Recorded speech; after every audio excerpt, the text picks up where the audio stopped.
Welcome to another edition of the Advisor's Guide to Estate Planning, where we are continuing in our series of interviewing advisors that have successfully implemented estate planning services for their clients.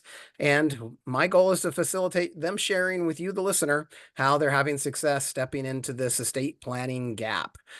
Today, we have Daniel Kopp joining us, who is one of my favorite financial planners and, more importantly, one of my favorite people.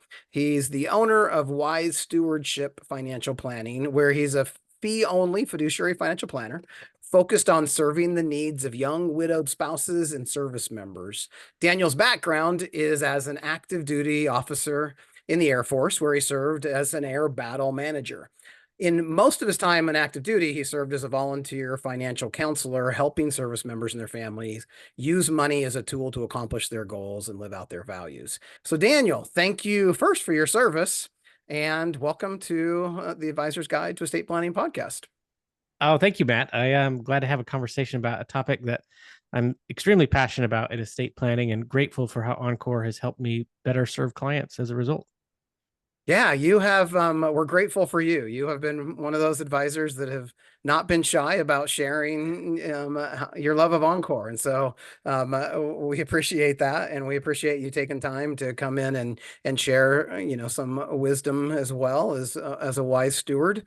And today, so tell us a little bit that, how the name Wise Steward, and give us a little bit of your background. We know where you came from out of the military, but your story, and maybe here, why does estate planning matter to you so much?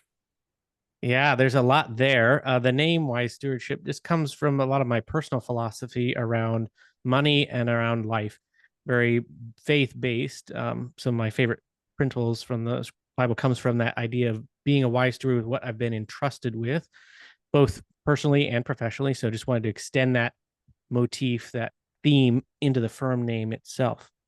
As far as why estate planning is so important to me, is in you referenced that I work with widows, most of them younger widows, many of them Gold Star widows whose spouse died on active duty. And that niche developed out of personal experience. So I am a widower, and my wife, Sarah, died in 2017 when I was still on active duty after a pretty long health journey and things like that, that took me off my career track and made me realize that there were other opportunities out there. That journey intermingled with the financial planning when I found things like CFP, XY Planning Network, NATFA, fee only, RIA, kind of all that kind of stuff all came together at the same time. So when I had the chance after I got out and surveyed the landscape to take what I'd learned personally and professionally on that grief side, on that journey of loss, my expertise from the military side, and apply that in the planning realm with helping clients. So that's the short version. There's a much longer one, but thank you for asking. Yeah, there's more to that story, but the person you are, I've seen it come through in your interactions, is obviously impacted in that in a deep way. And what a blessing I'm sure you are to those you are able to go with on that journey as well, and just the depth of humanity you've gained in that struggle and that terrible experience. And so sorry for your loss, but thanks for being one of those who have taken the most out of a terrible loss at a young age in life and made the most of it. And so how does that affect, I guess, how you've built your practice from a planning perspective? Being holistic, obviously, we're here as we talk about estate planning, the conversations and the ability to help your clients think about these things. None of us like to think about our own demise or the demise of our loved ones, and we'd rather do that tomorrow or the next day or day after that. How does that impact your ability to step into these really important conversations with your clients? Yeah. So obviously, it's a way to take the personal into this realm through the journey of a story, right? So I Yeah. often tell clients my story of love and loss, and I get to share with you what I've learned.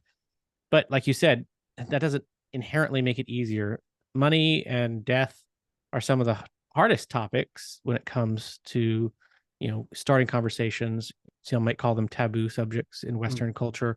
sure. There are things that we don't talk about in normal conversation regularly, and now you kind of mesh them to both of those together in estate planning, yeah, Hmm. it should not surprise us in a lot of ways that this is difficult, right? Because it is that, well, maybe later, or it's not important. Obviously, with my widowed clients, it's a different story because they're living it, they're going through it, right? They're seeing what happens, whether that estate plan was done really well or really poorly for their deceased spouse. So obviously, I've gotten to see quite a bit. So when I'm working with a client who maybe doesn't have that personal experience, is just translating the power of story, my own or other clients, and sharing what it looks like when a plan is done well. It's a gift of love. And that's the way I frame it with clients. I'm like, would you like to give a gift of love to those you care Mm. about? Who says no to that, right? Yeah, Now, obviously, that's not the end of the story, but sure. framing, right? How Mm. do you, as the planner, as the advisor, bring it to clients? Are Yeah. you technical?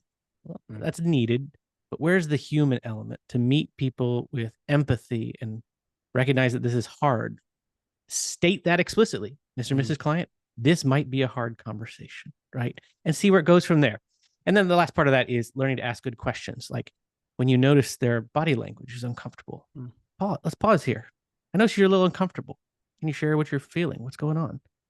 What's come to mind? Another great way to kind of broach the subject is, have you seen this done well in your life? Maybe a family Mm. member, a friend.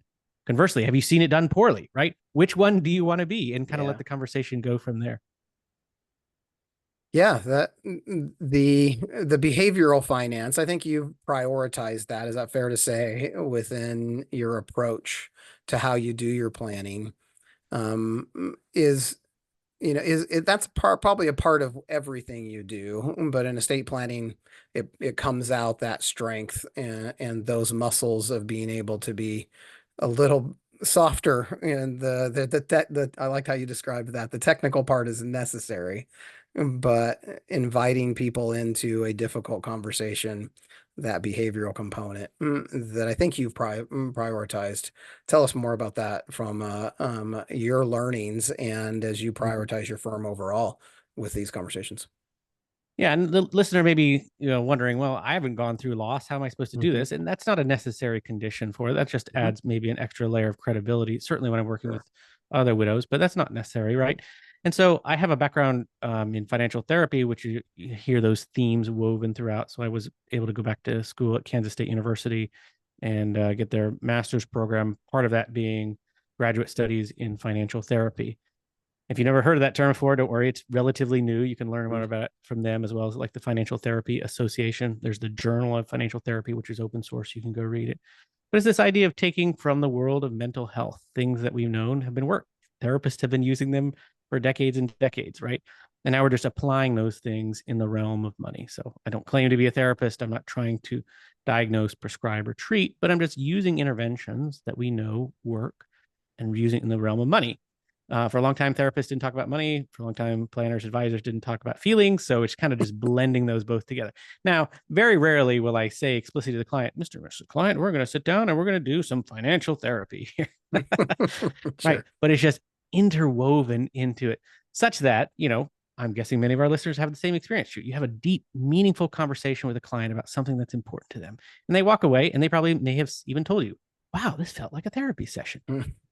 That's the idea. So how can you do that in just this realm of estate planning? Mm. Well, and the benefit to the client, as we often say that, good advisors, you will have Kleenex near your desk for a reason.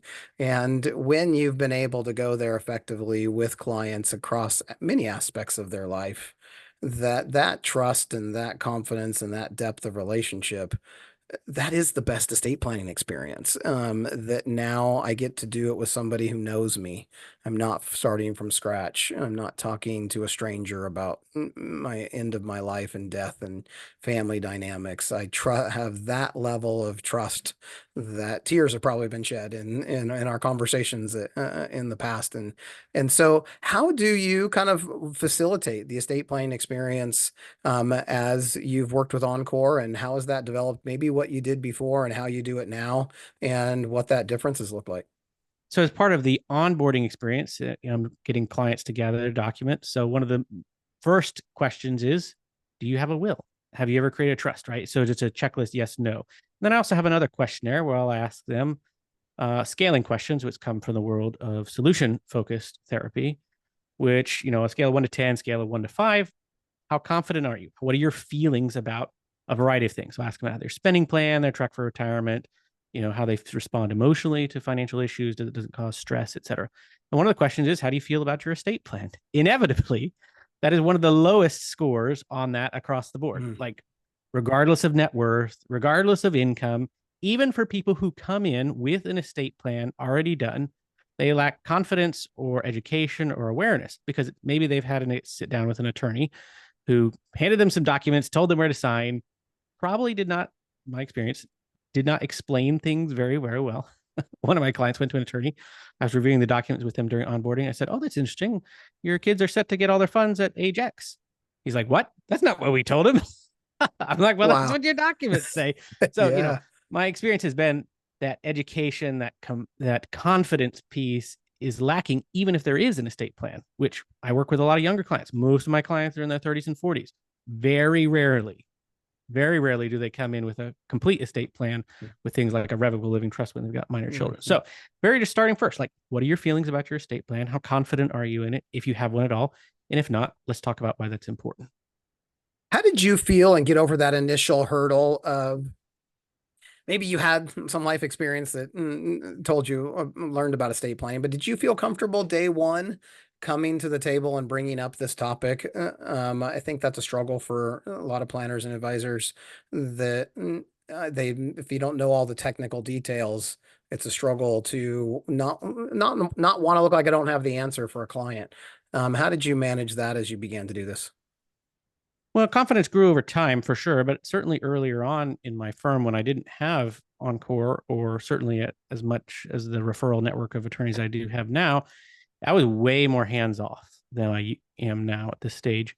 I had the technical training in the sense that I'd completed the CFP education, but I don't work with ultra high net worth. Like, I mean, I Mhm. dumped that grats stuff as soon as I was done studying for the exam, right? My clients are solidly mass affluent, $1 to $6 million net worth typically. And so, in that sense, right, it's really all about understanding how control works, right? And Mm. attorney Mike Bennett, part of the Encore team, talks about that. So, helping clients understand, like, what are we trying to solve for?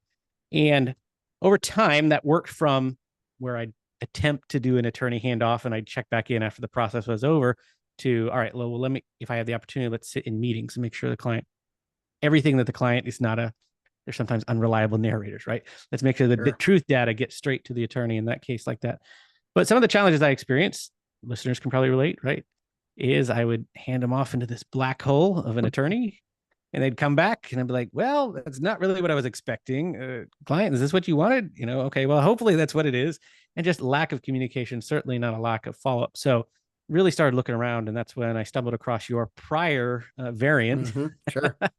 to what Encore ultimately came to be. And I was like, Mhm. finally, this is what I've been looking for. Yeah. So what did we fill in? And maybe as you go, what have you built? You're very process oriented. And so I know you didn't just dive in you built a process and what the client receives, how you set the expectation for how this is going to work. Maybe some of those tactical things that would be helpful for advisors that are thinking about how do they build out the process to plug clients that need a service like Encore. And their role and rolling it out. Yeah, I went and looked at my statistics before our chat today to look at. So prior to launching with Encore, my estate planning completion percentage was 42%. In other words, I recommended to clients, you need to go talk to this attorney. I made the introduction. Here, we need to go get these documents updated, especially on the military side. Like, my clients can generally get free wills done with and powers of attorney and medical directors living will from the JAG, the on base legal services for free, but they don't, in my experience, they've never done revocable living trust. So, particularly with minor children, as often a big consideration, right? Sure. And I would do the handoff, and then the clients would never get it done, right? And so, right, that frustrated me as a process guy. It frustrated me as how important this is, and the objections were many. It's too expensive. They sent me a fax. I don't know what to do with it. I don't have a fax machine. Yes, I've heard that many times. Well, uh, just like poor customer experiences, all these things, right? I, I've got another stranger, all these things. So when Encore came on, you know, going through the initial training, the education, the mandatory education that you provide, both on avoiding unauthorized practice of law, sticking to the education piece, understanding also the big thing is like, because I've got clients that live all over the US. So not having to have an attorney in every single yep, state, that was just pretty difficult to manage when I yeah, did find an attorney. So as far as the process goes, it looks like, do you have an estate plan? Are you satisfied with it? Do we need to make an update? Right. And then using the education resources, I've built out some custom slide decks and PDFs that go to the client to help as a part of the education piece. And then it's just pretty straightforward, leveraging a 2-page extra update where the client signed via DocuSign. I'm not an attorney. This is not legal advice. This is what this service is or is not. And then the pricing piece fits into that too, because I went back and forth and finally settled on something that has worked really, really well now for me, which is that I pay for Encore's cost for ongoing comprehensive clients. So those are clients that are working with me on an extended basis, whether the XYPN retainer model or AUM, and I will pay for it. Okay. And so I sell that in the prospect process. And I cannot tell you the number of times that is just like, wow, you're going to include that too? mm, I want to sign up for everything. Right. And so it's bought that. And then for my project clients or clients that were legacy that weren't at a certain fee point, I just offered it to them at a flat $11.95. So the Encore cost built in plus a little bit extra cost for my time and things like that. And that has been extremely well received. So I mentioned the 42% completion earlier. So I looked it up. I'm now over 85% completion nice. across all households strictly because of Encore. And that's it. Like That's that awesome. was the change. Well, I think you get a little more credit on that. It's You you gave me the having to tool work that on took me core. there. Yes. There we go. In part, it's a partnership to get that done because we're built best for you to step into that gap and be the hero. They need that human as that trusted human, that trusted advisor that they know as well as the back end technology and the support we give you. So it's a beautiful partnership. I love that. And so how has that changed? What do you think? It's great for your practice. I love that you actually know that metric of where you are. And we still got 18% to go. And as you continue to grow your business, we'll Yes. get that done. But what do you think the impact on your practice for your clients felt value and just the bottom line of the other ancillary benefits? Maybe share your thoughts on that. Yeah. So back to that scaling question, right? How confident are you in your estate plan? How do you feel about it? On average, my clients, when they are signing on, so initial onboarding, they're scoring like slightly less than a 2 on a scale of 1 to 5. So it's 1.9. After going through the Encore process, and then of course, that's the other part that the attorneys don't often do, right? All right, here's your documents all signed. Great. I'm going to fund the trust. What's going to happen next, There we right? go. Some are good, some are not. But now we're helping to actually do all the follow-up steps to make sure that beneficiaries are appropriately updated, deeds are put in there, et cetera, et cetera. Thanks Encore Service for that, for sure, on the deed filing. And once that process is done, I re-give them the questionnaire at the end of all of our initial planning meetings, right? It went to a 5 Love across it. the board. Yeah, So, I mean, you talk about client retention and satisfaction. I've taken one of their most stressful, most painful, most difficult pain points, right? Related to financial planning, but not just that. And I've taken them from less than a 2 to a 5. I mean, that's that has awesome. spoken wonders on the retention, and it's certainly Yeah. driven some more referral traffic in the last year for sure. Well, and especially maybe that is in your niche, the military families you're working with.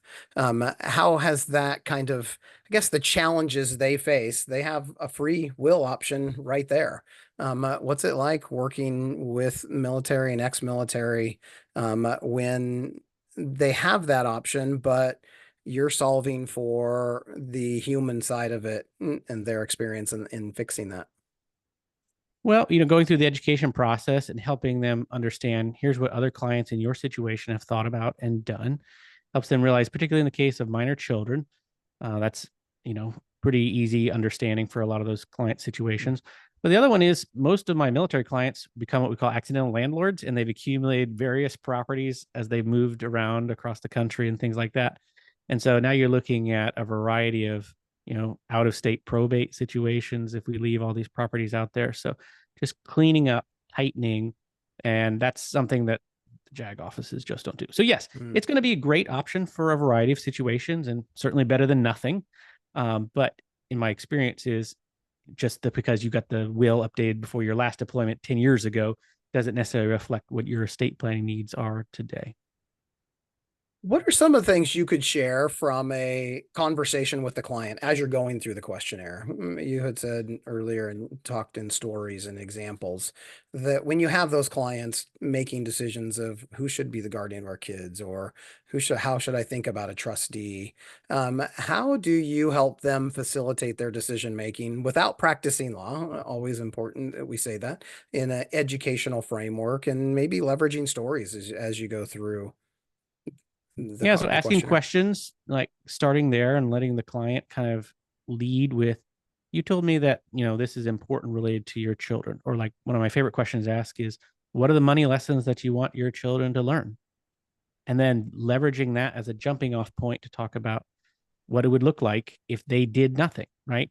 So the default option is what already exists, which 9 times out of 10 is a will, maybe, Mhm. right? Okay, well, Mr. and Mrs. Client, here's what it would look like when little Johnny and little Billy and, little Victoria inherit $7 million split 3 ways at Age age 18. 21 or Or 18. 21. Yeah. Yeah. How's that feel? Oh, The whoa. So honestly, I start there. And most clients' immediate visceral reaction is like, oh, wait a minute. I remember what I was like at age 18. mhm. Nope, let's not do that. Right. And so explaining what it looks like if they do nothing and just simple education about that kind of piece starts the ball rolling. And then we start talking about money lessons. What do you want to impart? Right. And Mhm. then from there, talking about how you're going to care for your spouse, or in the case of a widow, right? You're the next person in line. So it's all the more poignant now to get things laid out. And then sharing, in this other client scenario that's similar to yours, these people decided to do XYZ because of ABC. So again, giving more color to the stories that help them understand kind of the what ifs of the decision matrix. Yeah, that's an interesting one too, and I would love maybe your thoughts, and we haven't got this tactical on our podcast yet, but maybe you'll share it, is like the health care directives, the end of life anatomical gifts, and all of those decisions. How do you handle those within Encore? Because those are the most sensitive. Those are ones people maybe aren't prepared for. Tell me about some of the conversations you had as you get into those decisions and how you handle that within Encore. Yeah, that really is some of the hardest questions, especially for people who have never encountered that in their close family or friend circles or things like Hmm. that. It can be jarring to get asked, like, imagine you're in a coma scenario. You're unable to wake up. You can't speak for yourself. When would you like, life-saving support removed in these Yeah. circumstances? And so, right, again, framing, like I said at the very beginning. So a lot of this I learned from Amy Florian in her excellent training from her company Core Genius and things like that. She's got some great books, resources, and training. Often goes on the conference speaker circuit as well.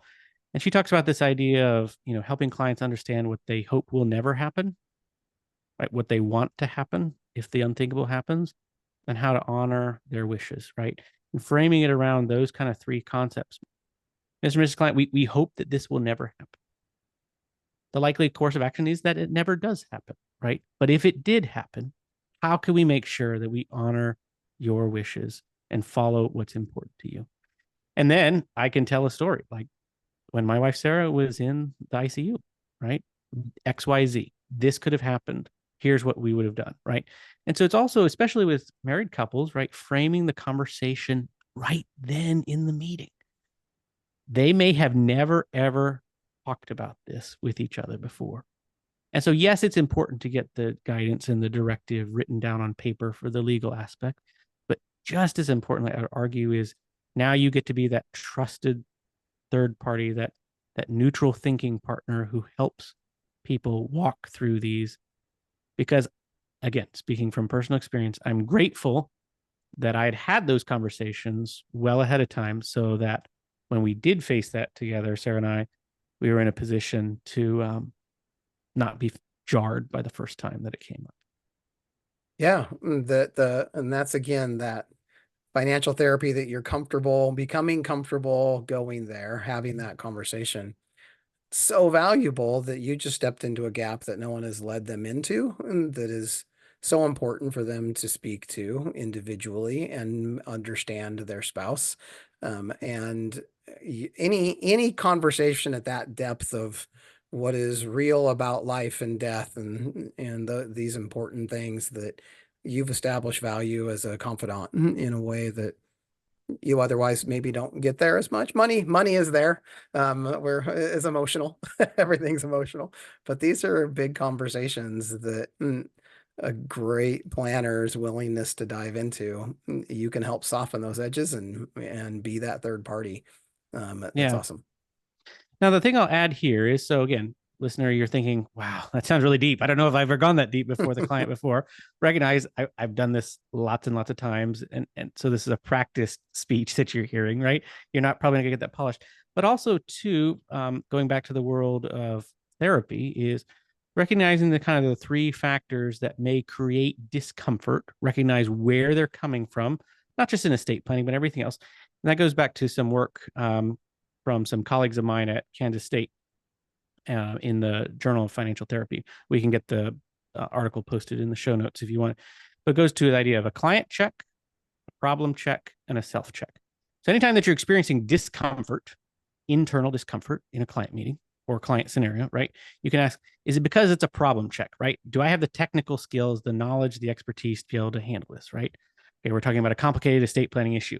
I may lack confidence because my knowledge is a little rusty or incomplete, right? That's a problem check itself, right? The self check. I'm internally uncomfortable. Oftentimes, right? That may be coming from something in your past, right? Is your estate plan in good order when you're giving this advice to clients, right? The whole idea of the cobbler has no shoes, right? Have you taken care of your own house in order? And then there's the client check, right?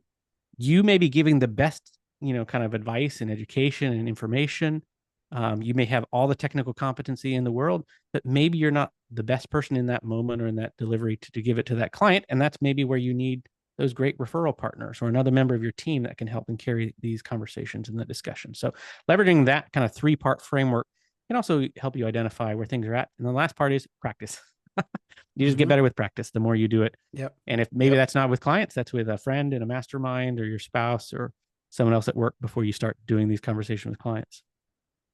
Yeah, and we at Encore, we have done hundreds and hundreds of advisors estate plans. And so that is the best way if it needs to be done or needs to be updated, that you've walked this process yourself and you've had these conversations with their spouse. If you haven't gone there as individually, I mean, that's what I did when I first started with Encore to test it out. It'd be like, well, let's see what it looks like with my own plan to yeah. go through and update things. And certainly that was like, wow, this is way better than I expected.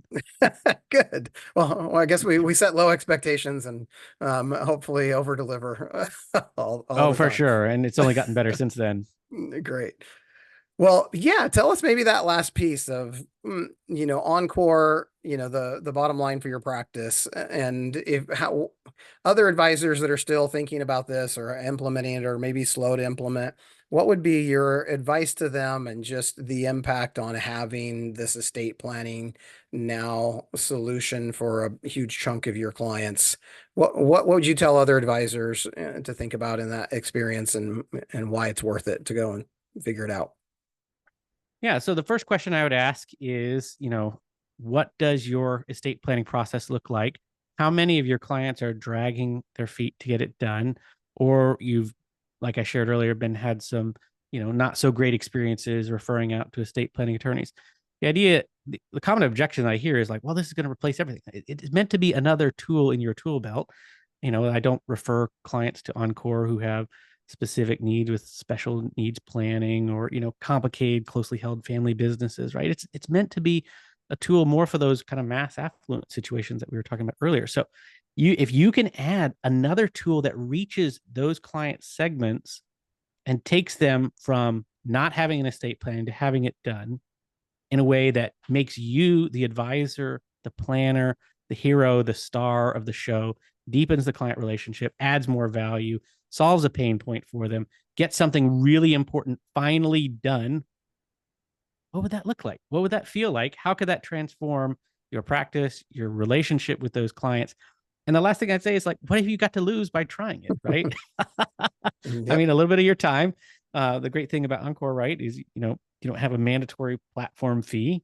You can try out, use yourself maybe as a guinea pig test case. Get in there, look at all the educational resources, chat with the team, and I'm confident you will be extremely pleased and well served. Well, thank you for sharing, your belief and from experience with us, and just sharing so much wisdom on what you've learned in stepping into this gap. Here's my last question for you. I'm always curious, as we are all financial planners and advisors. Tell me this about what you think about the future of financial planning. What is as the industry moves forward? What are things that you're seeing that you think the future 5 years from now, 10 years from now are going to look different than they do today across the board in financial services? Well, so this is my 6th year now of my RIA, and it's extraordinary to see how technology has allowed me to do everything that I do, mostly as a solo. And I have a few outsourced help and things like that. Back office, I call Encore my back office Mm. estate planning team, right? And just to think that what I can continue to do, whether we innovate with more technology or AI or something like that, right? To scale and serve more people. Right now, my goal is to cap the practice at about 50 client households because I do such a deep level of work with clients to kind of continue to provide that. But, if I could work with 60 or a little bit more, right? What would that mean? And especially when you think about like the growth and the need for that holistic, comprehensive financial planning. I mean, the people are banging on my door to let in to become clients, especially at this stage, because they see the value difference, the human element. So I'm excited to see where this profession grows and goes because there's such a huge demand and a huge need from it. So when tools like Encore let me serve clients better, more efficiently, um, at scale, even perhaps, right? So that just continues to make it better for me, for my firm, my profitability, my ability to serve clients, and the clients are well served too. I love that. As a solo advisor, for you to be able to be broad in your financial planning, it's unique. And that is the role of technology to help you facilitate more in an efficient way. So that's awesome. Thank you for taking the time, jumping in with us today. This is a super fun conversation. I'm thrilled that you're willing to share your experience and pass it on. Anything you have coming up that you want to promote? I know you're out on the speaking circuit a little bit this year. You're doing some talks at some upcoming events. Want to share some of that? Yeah, so I'm going to be talking more about this idea of estate planning, incorporating it into your practice, along with a colleague of mine. And we'll be speaking at XYPN Live this fall in Minneapolis. So if you're interested in this topic and you're already coming to that conference, great. Be sure to come to my session with Emily, and we're going to chat more about this. I'll give away some of the secrets of the trade, if you will, and also happy to chat offline if you want to reach out and connect with me on LinkedIn about how I use Encore. Awesome. Thank you, Daniel, for your generosity. And thank you, everybody, for tuning in to another edition of the Advisor's Guide to Estate Planning. We appreciate your support. Remember to subscribe, leave a review, share with colleagues and friends. For questions or feedback, email us at info@encoreestateplans.com. Can't wait to hear from you, and we'll see you on the next episode.